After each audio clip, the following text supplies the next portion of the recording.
let's jump in with news out of Canada.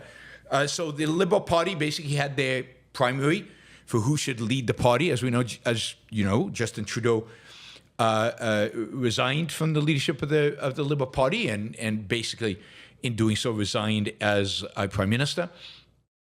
And the new leader of the Liberal Party will be Prime Minister. The election was held, and it was a landslide. I think he got 86% of the vote, something ridiculous like that. Almost suspiciously large numbers, right? He wins by margins similar to Putin's in Russia. So, but the new leader of the Liberal Party in Canada is Mark Carney. Mark Carney is I think familiar on the global stage for two basically roles he played. One as the central banker, as the head of the Central Bank of Canada in the late 2000s. And the thing about there is that he was at the central bank during the financial crisis, and got a lot of positives in how he handled the great financial crisis. Indeed, Canada did a lot better than he did a lot better in that role than we did in the United States. Canada survived the financial crisis in better shape. It hasn't done well since, but the financial crisis itself, we didn't see bankruptcies, we didn't see big bailouts, we didn't see all of that, and he also didn't. His fiscal policy, his monetary policy, leading up to the financial crisis, was not as irresponsible as in the U.S., and therefore the crisis wasn't that of that significance. It wasn't a big deal. In other words, he got really positive marks on his handling of the financial crisis as the head of the central bank in Canada. I mean, no head of central bank is going to get high marks from me on anything that they do, because I think it's an awful job. It's a job where you can only do harm. You can't really do good, but you can do less harm. And I think the thing about Mark Carney is, in his role as head of central bank, he has done less harm. He then was recruited to be the head of the Bank of England for a 5-year term, a term that typically was going to be 8. He negotiated 5. He's the first and only non-Brit, Mark Carney is a Canadian, non-Brit to serve as the head of the Bank of England in its entire history. That tells you a lot about how the Brits, how highly they thought of him. That is, they really wanted him as the central banker in the UK. He, after a 5-year stint, he renewed it for another 5 years. He was, I think, head of the Bank of England for 10 years. And arguably, again, did the best job you can do as a central banker is not be noticed, not do anything that really pisses the world off. And he managed to get away with that. And he is because of that, he has this reputation of being steady, of being good on economics, although I doubt that's true. And he is coming in to do really 2 things into Canadian Liberal Party. One is to save the Liberal Party. And since he announced he was running for the Liberal Party head, which somewhat coincided with Trump declaring almost war on Canada, or declaring Canada the 51st state, or declaring tariffs on Canada, just demeaning Canada. Since then, the Liberal Party has shot up in the polls. Indeed, pollsters have never seen anything like it, not just in Canada, but anyway. I mean, the Liberal Party was dead. Poilievre and the Conservatives were going to wipe them out. They were going to dominate this election. It wasn't going to be even close. With Carney and with Trump, the Liberal Party has been resurrected. And right now, it's running even with the Conservatives. And I would not be surprised at all if Carney announces quick elections soon, maybe in April or May, and that the Liberal Party wins that election. So all the expectations that everybody had, and they were given, and nobody questioned them, and they, absolutely that the Conservatives in Canada were going to win, and everybody was excited because Poilievre looks like a good guy, and he might do some good things, and all of that. Trump basically destroyed that, and Carney is capitalizing on that. So he's coming in to save the Liberal Party and to save Canada from Trump.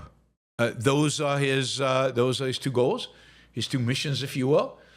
You know, and whoa, I just got exciting. Twitter just came back.